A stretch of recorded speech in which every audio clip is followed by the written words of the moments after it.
नमस्कार मित्रों, मैं विकास शाक्य एक बार फिर से आप सबका स्वागत करता हूं। और आज हम डिस्कस करने जा रहे हैं मुंडक उपनिषद प्रथम मुंडक के दूसरे खंड के 5 श्लोक। जैसा कि मैंने आपको पहले ही बताया है कि जो हमारा मुंडक उपनिषद है उसमें 3 मुंडक हैं, या फिर आप ये कह सकते हैं कि 3 चैप्टर हैं और हर चैप्टर के 2 खंड हैं। तो जो पहला मुंडक है उस पहले मुंडक के दूसरे खंड पे हम हैं, ठीक है। और दूसरे खंड में कुल मिला के 13 श्लोक हैं। आज उन 13 श्लोकों में से श्लोक नंबर 5 से लेकर के श्लोक नंबर 9 तक, या स्टैंजा नंबर 9 से स्टैंजा नंबर 5 से 9 तक हम स्टडी करने जा रहे हैं, समझने जा रहे हैं कि क्या कहा जा रहा है इसमें, ठीक है। तो पिछला जो वीडियो था उसमें जैसा कि हमने डिस्कस किया था, पिछले वीडियो में जो लास्ट स्टैंजा था उसमें हमने देखा था कि किस तरह से जो अग्नि हम जलाते हैं, जो यज्ञ करते समय जो अग्नि जलाई जाती है, उस अग्नि में जो आहुतियां दी जाती हैं, उस अग्नि की अलग अलग 7 तरह की लपटें होती हैं। उन 7 तरह की लपटों में जिस तरह की लपट जब उत्पन्न होती है उस समय उस विशेष प्रकार की आहुति को डालना होता है। हर लपट के लिए हर तरह की आहुति नहीं होती। 7 तरह की लपटें हैं, आप जाकर देख लीजिएगा पिछला वीडियो। 7 तरह की लपटें कौन सी हैं? मनोजवा है, और उसके अलावा काली है, कराली है, बहुत सी हैं, 7 हैं कुल मिला के।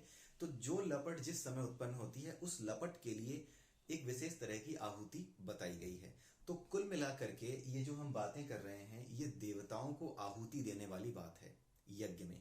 तो जो देवताओं को आहुति देने वाली बात है, पिछले वीडियो में हमने डिस्कस किया कि जो देवता हैं वो एलिमेंट्स हैं, जैसे तत्व होते हैं हमारे यहाँ, यूरेनियम है, थोरियम है, ठीक है। और हमने एक एग्जाम्पल भी लिया था कि आपका जो सल्फ्यूरिक एसिड है, उस सल्फ्यूरिक एसिड को अगर आपको डाइल्यूट करना है तो उसका एक रूल है, आप पानी में सल्फ्यूरिक एसिड मिलाएंगे, ना कि सल्फ्यूरिक एसिड में पानी मिलाएंगे। अगर सल्फ्यूरिक एसिड में पानी मिलाया तो ब्लास्ट हो जाएगा, पानी में सल्फ्यूरिक एसिड मिलाएंगे तो ब्लास्ट नहीं होगा, और सल्फ्यूरिक एसिड जो डाइल्यूट है वो डाइल्यूट होकर आपको मिल भी जाएगा। इसी प्रकार से जितने भी देवी देवता हैं ये तत्व हैं, ठीक है। इन तत्वों के लिए यानी इन देवी देवताओं के लिए जितनी भी विधियां बताई गई हैं, जितने भी मंत्र बताए गए हैं, ये मैकेनिकल एस्पेक्ट हैं कि इस मंत्र से ये एलिमेंट एक्टिव हो जाएगा, राइट, या ये एलिमेंट आकर्षित हो जाएगा, इस एलिमेंट को हम अपने काम के लिए एक्टिवेट कर लेंगे।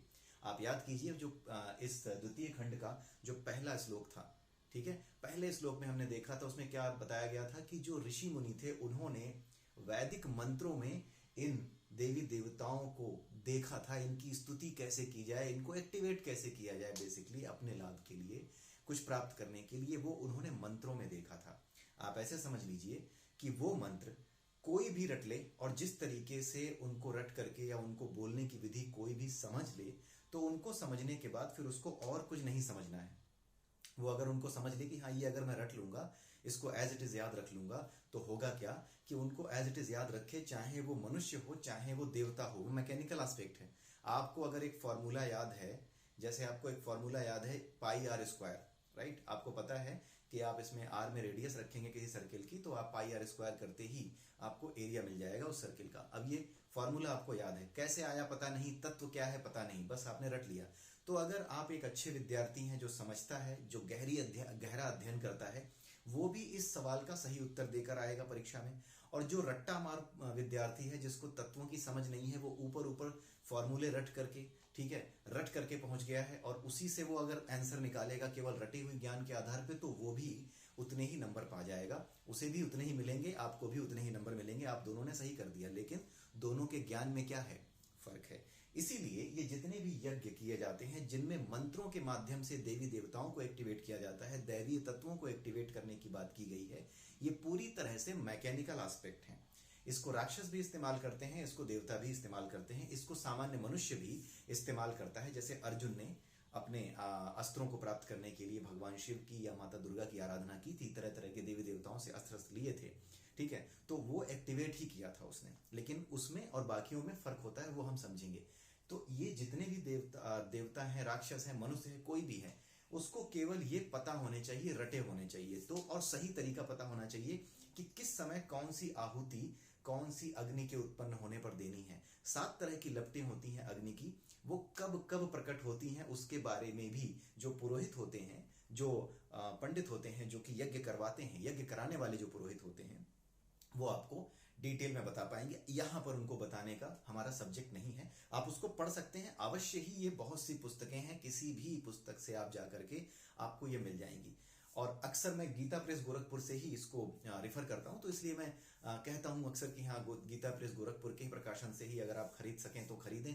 उसके अलावा भी बहुत से प्रकाशन हैं, लेकिन गीता प्रेस गोरखपुर का मैं कोई प्रचार नहीं कर रहा हूं, ध्यान रखिएगा। मैं सिर्फ ये बता रहा हूं कि मुझे वो ज्यादा ऑथेंटिक और ज्यादा सही बातें उसमें लगती हैं, कि उन्होंने जो चीजें लिखी हैं दैट मेक सेंस। बाकियों में ऐसा लगता है जैसे अपने विचार जानबूझ करके उसमें रख करके उसके अर्थों को अनर्थ की तरफ ले जाने की कोशिश कई जगहों पे करते हैं। हर कोई ऐसा नहीं करता, लेकिन हाँ, गीता प्रेस गोरखपुर, आप जब वहां उनकी पुस्तकों को पढ़ते हैं तो वहां पर थोड़ा आपको ये समझ में आता है कि हाँ, ये इधर उधर नहीं भटक रहे हैं, जो कहा जा रहा है उसी के इर्द गिर्द हैं और उसी को समझाने का प्रयास कर रहे हैं, अपने विचार रखने के प्रयास नहीं कर रहे हैं। ठीक है, तो हम यहाँ पर ये समझ रहे हैं कि जितनी भी ज्वालाएं निकलती हैं, हर ज्वाला के लिए अलग तरह की आहुति है। ठीक वैसे ही सल्फ्यूरिक एसिड का जो एग्जाम्पल है, पानी में आप मिलाएंगे, कितने पानी में कितना सल्फ्यूरिक एसिड मिलाएंगे, वो सब मात्रा आप जानते हैं, कितना कितना करना है, आप वो सब करते हैं। आपने केमिस्ट्री के अगर आप स्टूडेंट रहे हैं तो आपने जो क्वालिटेटिव एनालिसिस किया होगा, वेइंग वगैरह करते होंगे, और वो पिपेट में जो एक्सपेरिमेंट होता था, वो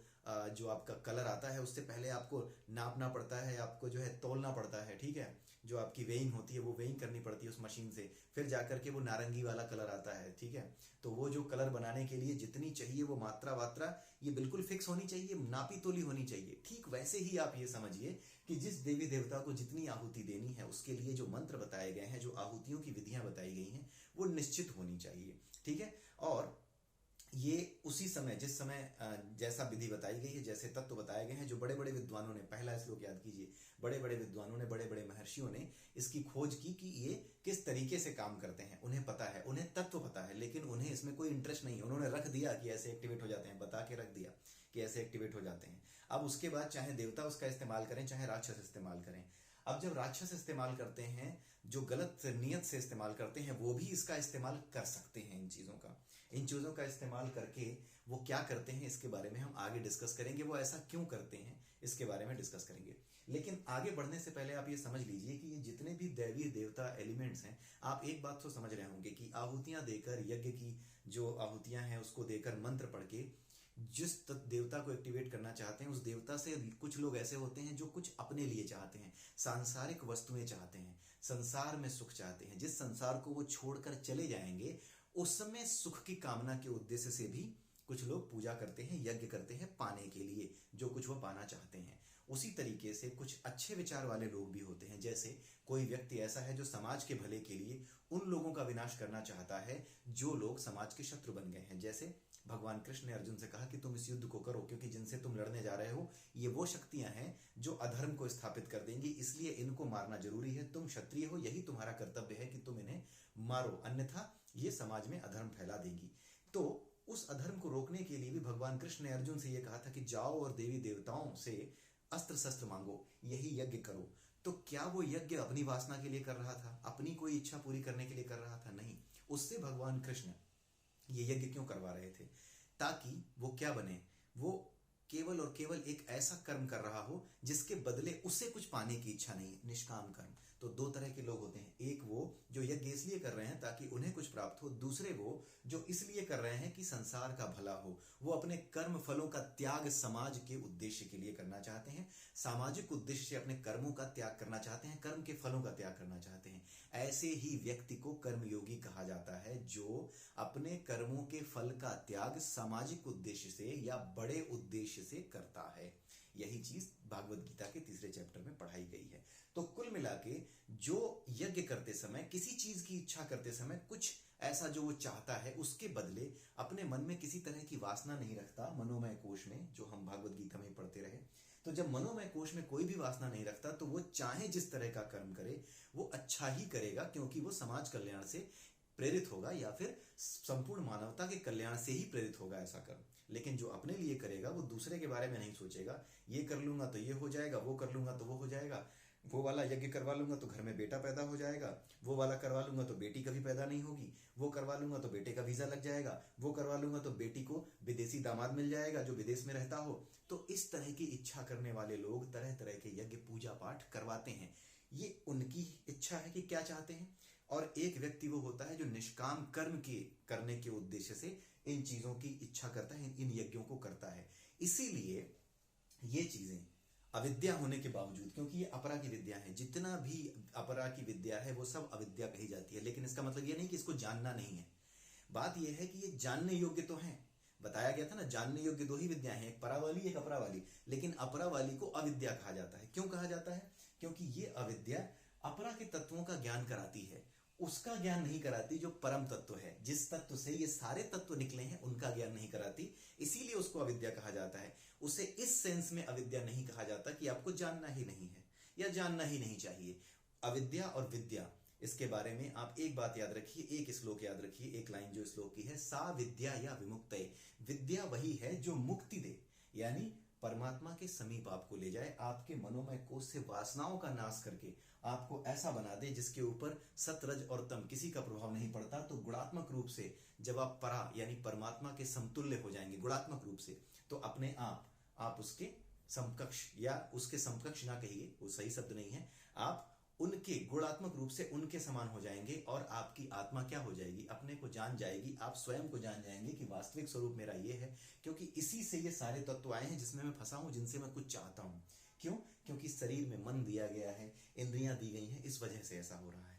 ठीक है, तो ये जितने भी तत्व हैं, इन तत्वों को एक्टिवेट करने के लिए, देवी देवताओं की पूजा करने के लिए, जो लोग अपनी मर्जी से इनकी अपने लिए कुछ चाहते हैं और तब ये पूजा करते हैं, तो ऐसा नहीं है कि ये जो पूजा करने वाले लोग हैं, या ये जो पूजा है, या ये जो यज्ञ है, जो अपने कुछ पाने के लिए या किसी चीज को प्राप्त करने के लिए किया जाए, वो हमेशा ही पाप है। नहीं, जब आप निष्काम कर्म करेंगे तब वो पाप नहीं है। आप खुद देखिए, एक ही कर्म पाप और पुण्य कैसे बन जाता है। मैंने किसी की जान ली, अगर ये मेरा अधिकार नहीं था, मेरा कर्तव्य नहीं था, मेरे पास कोई कारण नहीं था और तब मैंने जान ली, तो ये क्या है? ये अधर्म है, ये गलत है। लेकिन जब मेरे पास कारण था, अधिकार भी था, कर्तव्य भी था कि मैं किसी की जान लूं, तो वही कर्म क्या हो गया? उसके लिए मुझे मेडल मिलेंगे। अगर मैं आर्मी में हूं, मेरे पास कारण है कि सामने से शत्रु आ रहा है, मेरा अधिकार है कि मैं उस पर गोली चला दूं, और अधिकार क्या, यही तो मेरा कर्तव्य है कि मैं उस पर गोली चला दूं अगर कोई मेरे देश की सीमा का अतिक्रमण कर रहा है। तो मेरे पास अधिकार, कर्तव्य और कारण, तीनों चीजें होने के कारण वही एक कर्म, किसी की हत्या करने का, पुण्य बन गया, यानी सही बन गया, उसके लिए प्राइज मिलेगा मुझे। ठीक है, लेकिन अगर बिना कारण, बिना अधिकार और बिना कर्तव्य के ये काम कर दूं, तो यही कर्म अराजकता की श्रेणी में आएगा और मुझे सजा मिलेगी। ठीक है, तो कुल मिलाकर के इसी तरह से आपको समझना है। ऐसा ही है कि ये जो कर्म है, ऐसा नहीं है कि ये जो भी अपनी इच्छा के लिए देवी देवताओं की यज्ञ में आहुतियां देके पूजा पाठ करते हैं वो हमेशा गलत ही है। नहीं, जो व्यक्ति समाज कल्याण के उद्देश्य से, बड़े उद्देश्य से यज्ञ करता है, वो कर्म हमेशा निष्काम कर्म हो जाता है और उसका मनोमय कोश कभी दूषित नहीं होता। और ऐसा व्यक्ति जो भी काम करता है वो निश्चित रूप से ही समाज कल्याण के लिए ही करता है, करुणावश होकर ही उसके सारे कर्म होते हैं। उसके कर्मों की प्रेरणा उसके भीतर स्थित करुणा होती है, जो कि परमात्मा का प्रमुख गुण है। करुणा ही परमात्मा का मूल गुण है। ठीक है, सभी पर दया करना, सभी की रक्षा करना, यही उनका मूल गुण है। सभी के प्रति स्थिर रहना, न तेरा कोई है न मेरा कोई है, न तेरे पक्ष में हूं न मैं उसके पक्ष में हूं, किसी के पक्ष में नहीं, किसी के विपक्ष में नहीं, सबके लिए समान करुणा। ठीक है, किसी से कम नहीं, किसी से ज्यादा नहीं, किसी से पक्षपात नहीं, यही करुणा है। सभी के प्रति समान होना करुणा है, समानता का भाव रखना, तो यही उसका मूल भाव है। तो अगर कोई व्यक्ति इसी मूल भाव के साथ यज्ञ करता है तो वो यज्ञ निंदनीय कभी नहीं है। लेकिन जो व्यक्ति अपनी इच्छा के लिए कर रहा है, वो खुद सोचे कि वो क्या कर रहा है और उसका क्या परिणाम हो सकता है, वही आगे बताया गया है। तो छठा स्टैंजा है, यहाँ पांचवें और छठे स्टैंजा में ये बताया गया है कि जो लोग सही समय पे आहुतियां देते हैं, उनको जो देवता हैं यानी जो देव तत्व हैं, अलग अलग देवता के लिए अलग अलग आहुतियां देते हैं, तो जब वो सभी देवताओं की आहुतियां सही समय पर दे देते हैं, तो ये जो अग्नि की ज्वालाएं हैं, ये जो आहुतियां हैं, ये रास्ता बनाती हैं कहाँ पहुंचने का? स्वर्ग के राजा इंद्र तक पहुंचने का। क्यों? क्योंकि आप अपनी इच्छा के लिए सारे काम कर रहे हो, इनको एक्टिवेट कर रहे हो, लेकिन इस दुनिया में रह करके और कोई बुरा काम नहीं कर रहे हो। अपने लिए चाहते हो, लेकिन आपने ये नहीं सोचा ये किसी दूसरे का ना हो। ठीक है, कुछ लोग ऐसे भी होते हैं दूसरे का ना हो इसके लिए भी यज्ञ है, ऐसा नहीं है, इसके लिए भी यज्ञ है। तो कुछ ऐसे लोग जो अपने मन में वासनाएं भर के रहते हैं, वो अपने जो कर्मों के खाते हैं, उनमें कुछ ऐसे कर्म जिनका जो है मतलब कोई ऐसा बुरा फल नहीं है, वो क्या करते हैं, वो ऐसे लोग इन आहुतियों के माध्यम से क्या होते हैं, अपने आप को, अपनी एनर्जी लेवल को, अपनी जो मनोमय कोश की जो तरंग दैर्ध्य है या फिर उसकी जो फ्रीक्वेंसी है, वो इस लेवल पे सेट कर लेते हैं कि वो स्वर्ग के लेवल तक ऊपर उठ सकें। वही चीज यहाँ पर बताई गई है कि ऐसे लोग इन आहुतियों के माध्यम से कहां पहुंचते हैं? स्वर्ग के राजा इंद्र तक पहुंचते हैं। ठीक है, इंद्र इंद्र का मतलब समझ रहे हैं आप, ठीक है, ऐसा नहीं कोई आदमी ही है। इंद्र एक तत्व है, ये वो तत्व है जो हमारी सभी इंद्रियों का कोऑर्डिनेटर है। अगर मैं अपने हाथ से काम करता हूं तो हाथ से काम करते समय दूसरी इंद्रियां, आंख, कान और हमारा दिमाग, हमारा मन, ये सारी चीजें एक साथ कोऑर्डिनेटेड होकर के फोकस करती हैं एक इंद्रिय को काम कराने के लिए। तो यही इंद्र कहलाता है। इसी का रिप्रेजेंटेटिव, जिस एलिमेंट से हमारे भीतर ये कोऑर्डिनेशन मौजूद है, उसी एलिमेंट को इंद्र कहा जाता है। जैसे कोई भी एलिमेंट कोई आकार ले सकता है, उसी तरीके से इंद्र नाम का एलिमेंट भी आकार ले सकता है। ये भी आकार ले सकते हैं, ये अलग ही लेवल की चीज है। वो पढ़ने के लिए आप अलग पढ़िए। यहाँ पर हम सिर्फ उपनिषदों का सार समझ रहे हैं, ठीक है। अगर इसमें घुसते जाएंगे तो बहुत लंबी चीजें हो जाएंगी, फिर किताबें पढ़ी हुई हैं, आप उनको पढ़ सकते हैं, ठीक है। यहाँ पर आप ये समझिए कि ऐसे लोग वास्तविक इंद्रिय सुख को, बहुत ज्यादा इंद्रिय सुखों को प्राप्त करने लायक हो जाते हैं, ठीक है। लेकिन ये लोग जब ज्ञान रहित कर्म करते हैं, ज्ञान क्या है? ज्ञान ये है कि यज्ञ तो करो, लेकिन जन कल्याण की भावना से, उसके कर्मों के फल अपने लिए ना चाहो, उसके कर्मों के फल समाज को, ईश्वर को, सबके प्रति अर्पित कर दो, किसी बड़े उद्देश्य के लिए अर्पित कर दो, अपने लिए ना चाहो। जैसे अर्जुन ने जो पाशुपतास्त्र भगवान शिव से लिया, वो किसके लिए लिया? अपने आप को भगवान घोषित करने के लिए थोड़ी लिया कि लोग मुझसे डरे और मुझे राजा बोले, नहीं। उसने इसलिए लिया ताकि जो अधर्मी हैं, जो संसार में जो है अधर्म फैला देंगे, जो उनसे युद्ध करने को तैयार बैठे हैं, उन्हें नष्ट करने को तैयार बैठे हैं, उनसे अपनी रक्षा करनी है, उनसे अपनी रक्षा करनी है, समाज की रक्षा करनी है। तो उसने अपने उद्देश्य समाज के लिए रखे, ठीक है। भगवान कृष्ण के माध्यम से ये हो रहा था, नहीं तो अर्जुन समझ भी नहीं पाता कि उससे निष्काम कर्म करवाया जा रहा है। वो कर नहीं रहा है, वो करवाया जा रहा है, ईश्वर ही करवाता है। यानी ईश्वर की प्रेरणा से ही ये कर्म योग, ज्ञान योग या भक्ति योग आपके भीतर प्रकट होता है। भगवान कृष्ण का पूरा जीवन परमात्मा के समस्त कार्यों को समझने के लिए कि वो भौतिक रूप से इस संसार को चलाते कैसे हैं, सबसे अच्छा उदाहरण है। किसी भी व्यक्ति को भगवान कृष्ण का पूरा जीवन, और चाहे वो नास्तिक हो या आस्तिक, गारंटीड आप जा करके देखिए, चाहे नास्तिक हो या आस्तिक हो, आप प्रभावित हुए बिना रह नहीं सकते। कृष्ण का वो चरित्र है, ठीक है। तो ये चीज है। तो यहां पर ये बताया जा रहा है कि जो ज्ञान रहित, यानी ये समझ करके, ये बिना समझे कि ये कर्म तो मुझे इसलिए करना चाहिए ताकि संसार का भला हो, बल्कि वो अपने लिए करता रहता है, ऐसा कर्म ज्ञान रहित कर्म है। निष्काम कर्म ज्ञान युक्त कर्म है। जिसे निष्काम कर्म का पता है वो ज्ञान युक्त कर्म कर रहा है, लेकिन जिसे निष्काम कर्म का नहीं पता है वो ज्ञान रहित कर्म कर रहा है। और ऐसा कर्म करने का मतलब क्या है? केवल कामना पूर्ति के लिए कर्म कर रहा है। यह असार, यानी इसका कोई सार नहीं है, और ये दुख की जड़ है। दुख की जड़ क्यों? क्योंकि अब जब ऊपर आप पहुंच जाओगे, स्वर्ग यानी वास्तविक स्वर्ग के सुख जो होते हैं, जिनको आप भुगत लोगे, भोग लोगे, उसके बाद क्या होगे? आप वापस आ जाओगे। क्यों? क्योंकि वास्तविक लक्ष्य स्वर्ग पहुंचना नहीं है, स्वर्ग अस्थायी निवास है। वास्तविक लक्ष्य है अपनी आत्मा को पहचानना। यानी आपको निष्काम कर्म करते हुए यज्ञ करने चाहिए, ना कि कामना पूर्ति के लिए यज्ञ करने चाहिए। यज्ञ महान है, लेकिन जब आप अपनी मर्जी, केवल अपने लिए, स्वार्थ से प्रेरित होकर करोगे तो वो महान कैसे हो सकता है? इसीलिए इन चीजों को भी हमारे शास्त्रों में रखा गया है। ऐसा नहीं है कि ये सारी चीजें ढोल ढपोल शंख और पाखंड की श्रेणी में ही हर बार आप रख सकते हैं, नहीं। जब आप इन चीजों का इस्तेमाल, किसी चीज को पाने का इस्तेमाल इसलिए करना चाहते हो क्योंकि उसके पाने के बाद आप संसार को कुछ अच्छा देने जा रहे हो, संसार के लिए कुछ अच्छा करने जा रहे हो, दे तो आप कुछ नहीं सकते, कुछ ऐसा करने जा रहे हो कि संसार को कोई धक्का ना पहुंचे, कोई चोट ना पहुंचे, बल्कि आपके हाथों कुछ अच्छा ही हो जाए, आप अपनी तरफ से अच्छा कर जाओ। आप संसार का भला नहीं करते, आप अपना भला करते हो। अच्छे कर्म करके संसार का भला कोई नहीं करता, अपना ही भला करता है। अब अच्छे कर्म करना अपना स्वार्थ होता है, यही वास्तविक स्वार्थ है। एक स्वार्थ है मैं ये पालूं वो पालूं, ये झूठा स्वार्थ है। वास्तविक स्वार्थ जिसे पूरा करना चाहिए वो है कि अपने कर्म ऐसे रखो कि हमारा भला हो, हम नीचे ना गिरे। ये वास्तविक स्वार्थ है, और इसके लिए आपको समाज के कल्याण के, करुणा से प्रेरित कर्म करने चाहिए। यही चीज ये सारे के सारे वेद और उपनिषद समझाते हैं। लोग क्या करते हैं, इसको एज इट इज ले लेते हैं, बस इतना ही समझते हैं। इसके इन लाइनों को, जो इन बिटवीन द लाइंस है ना, ज्ञान रहित कर्म, इसका मतलब समझे बिना क्या सोचते हैं, ये सब ढोल ढपोल शंख वाली बातें हैं। ये उन लोगों के लिए है जो कुछ पाना चाहते हैं, छोटी छोटी चीजें पाना चाहते हैं, वही लोग ये सब करते हैं, उन्हीं का पाखंड है ये। नहीं, ऐसा नहीं है। आप इसको समझिए कि ज्ञान रहित कर्म क्या है, ज्ञान से युक्त कर्म क्या है, ज्ञान से युक्त यज्ञ क्या है, इनको समझिए।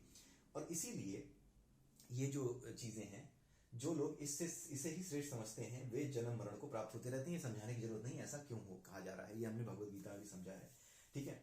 तो आसार और दुख की जड़ है, लेकिन इसका इस्तेमाल राक्षस भी करते हैं। इस विद्या का ज्ञान रहित कर्म ही उन्हें करना होता है। आप जो राक्षस होते हैं, पुराने टीवी सीरियल में भी आपने देखा होगा, जो राक्षस होते हैं उनको कोई इच्छा नहीं है ब्रह्म क्या है, पर ब्रह्म क्या है, अक्षर ब्रह्म क्या है, क्षर ब्रह्म क्या है। उनकी नजर किस पे रहती थी? इंद्र की जो अप्सराएं हैं वो, और इंद्र के यहाँ जो दारू की नदियां बहती हैं वो। जो इंद्र, इंद्रिय विषयों का ही तो राजा है इंद्र, तो जो इंद्र की सभा में जो अप्सराएं हैं उन पे नजर रहती है राक्षसों की, आपने देखा होगा। और साथ में किस पे नजर रहती थी? उन वहां पे जो मदिरा की जो है धारा बह रही है उस पे नजर रहती थी।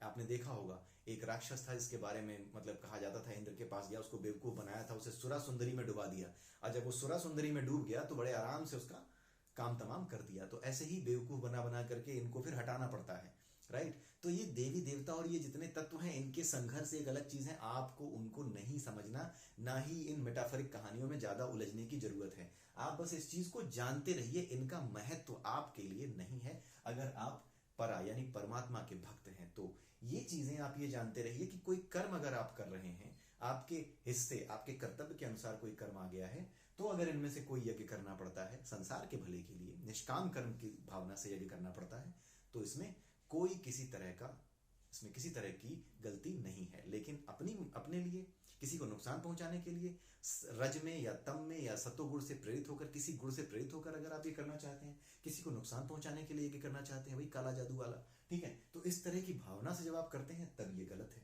तो एक ही चीज के दो इस्तेमाल होते हैं, सही भी गलत भी। तो आपको सही का चुनाव करना है, गलत का नहीं करना है। यहां पर तो सिर्फ समझा दिया गया है, पूरे शास्त्र में कहीं पर भी, न भागवत गीता में न कहीं किसी शास्त्र में कहीं पर भी ये नहीं कहा गया है कि ये करो ये मत करो। ये बता दिया गया है कि ये करोगे तो ऐसा होगा, ये करोगे तो वैसा हो जाएगा, चुनाव तुम्हारा है। ये ठीक वैसे ही है जैसे हमारा इंडियन पीनल कोड है, अगर आप उसे पढ़ेंगे तो कहीं ये नहीं लिखा है कि चोरी करोगे तो जेल जाओगे इसलिए चोरी मत करना, ये लाइन नहीं लिखी है कि इसलिए चोरी मत करना।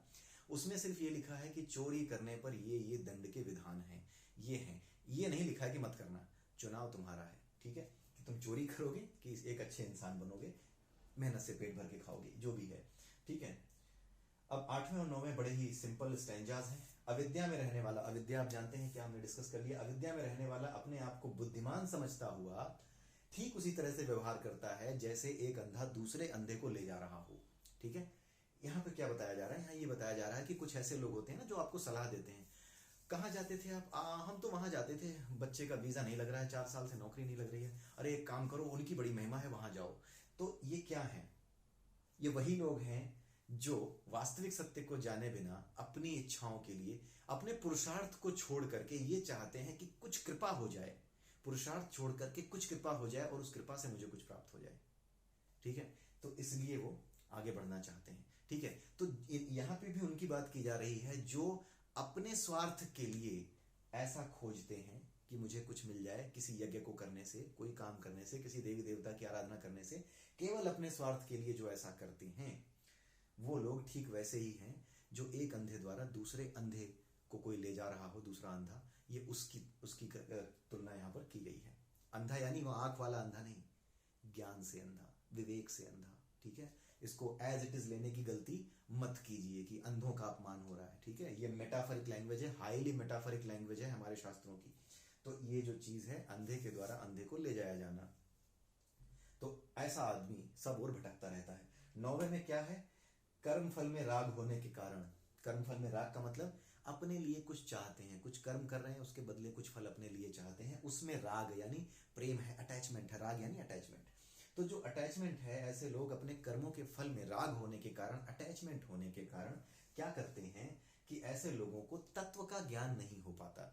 ये कहने का मतलब ठीक वैसे ही है जैसे कक्षा 2 का एक बच्चा, कक्षा क्लास 1 का एक बच्चा है, वो 2 1 जा 2 2 2 जा 4 ऐसे पढ़ रहा है, लगातार पढ़ते जा रहा है, ठीक है। उसको मतलब नहीं है, वो सिर्फ रटे बैठा है, तत्व का ज्ञान नहीं है। तत्व क्या है? मल्टीप्लिकेशन है। यहाँ पे जो बेसिक नॉलेज है, जो बेसिक फंडामेंटल कॉन्सेप्ट है बिहाइंड द टेबल्स, वो क्या है? मल्टीप्लिकेशन। 2 1 जा 2 2 2 जा 4। तो वो इनको नहीं समझ पाता, ठीक है। इनको समझे बिना वो क्या करता है? चीजों को रटता रहता है, उसे तत्व का वास्तविक ज्ञान नहीं होता, वो केवल और केवल अपने कर्म फल में आसक्त होता है, इसलिए दूसरी चीजों को नहीं छोड़ता। आपने ऐसे अक्सर लोग ऑफिस में काम करते हुए भी देखे होंगे, यार ये काम करने की क्या जरूरत है, अब तो मैं रिजाइन मार चुका हूं, उसको करना क्या है। क्योंकि वो लाभ और हानि देखता है, वो अपने कर्तव्य को नहीं देखता। वो ये नहीं देखता कि बिना मेहनत किए अगर मुझे सैलरी मिल रही है तो वो चोरी ही है। मैं अगर सैलरी ले रहा हूं रिजाइन करने के बाद भी और काम से इनकार कर रहा हूं, काम नहीं कर रहा हूं, तो ये क्या है? एक तरह की चोरी ही तो है।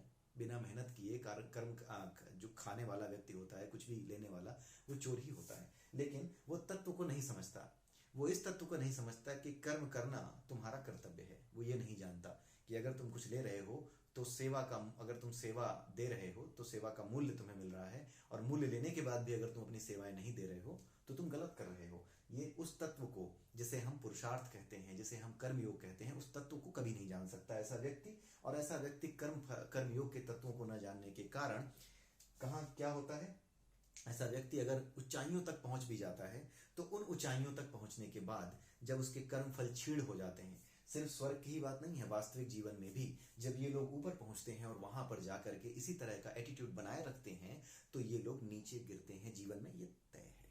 ठीक है, यही बात यहाँ पर कही जा रही है और ये स्वर्ग के पर्सपेक्टिव में समझाई जा रही है। स्वर्ग का मतलब ढेर सारे सुख, इंद्रियों के ढेर सारे सुख, ठीक है, अच्छा भोजन, ठीक है, अच्छी गाड़ियां, अच्छा अच्छा सब कुछ, ठीक है, स्वर्ग की अप्सराएं, ठीक है। तो ये सारी जो इच्छाएं हैं, जो इन इच्छाओं के साथ कर्म करता है वो स्वर्ग तक ही ऊपर नीचे होता है। इसीलिए राक्षसों का उद्देश्य, क्योंकि राक्षस क्या होते हैं, उन्हें सिर्फ इससे मतलब होता है ये मिलेगा कि नहीं मिलेगा, आगे छोड़ो, ये ज्ञान मत बताओ, मुझे ये बताओ अप्सरा मिलेगी कि नहीं मिलेगी स्वर्ग में, मुझे ये बताओ कि शराब की नदियां जो बह रही हैं स्वर्ग में, जो मदिरा की नदियां हैं जो इंद्रलोक में बह रही हैं, स्वर्ग में जो बह रही हैं, वो मिलेंगी कि नहीं मिलेंगी, उतना उतना मिल जाए, बस उतने के लिए कितना करना है वो बताओ।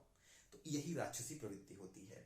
तो जब व्यक्ति इतना करने के लिए ही करता है और उसकी इच्छा यही होती है कि कब्जा ही कर लें, जो ये तत्व हैं इन तत्वों पे कब्जा ही कर लें, तो ये राक्षसी प्रवृत्ति के लोग होते हैं। ठीक है, और जब व्यक्ति ये सोचता है कि नहीं इस चीज की आवश्यकता है, जैसे मुझे एक बंदूक चाहिए, मुझे एक बंदूक, भारत सरकार मुझे एक बंदूक देना चाह रही है, अच्छी से अच्छी बंदूक, ताकि शत्रुओं से हम लड़ सकें, तो ये जो बंदूक है ये जान लेने के ही तो काम आती है, लेकिन इसका उद्देश्य मुझे राजा बनाने के लिए नहीं है।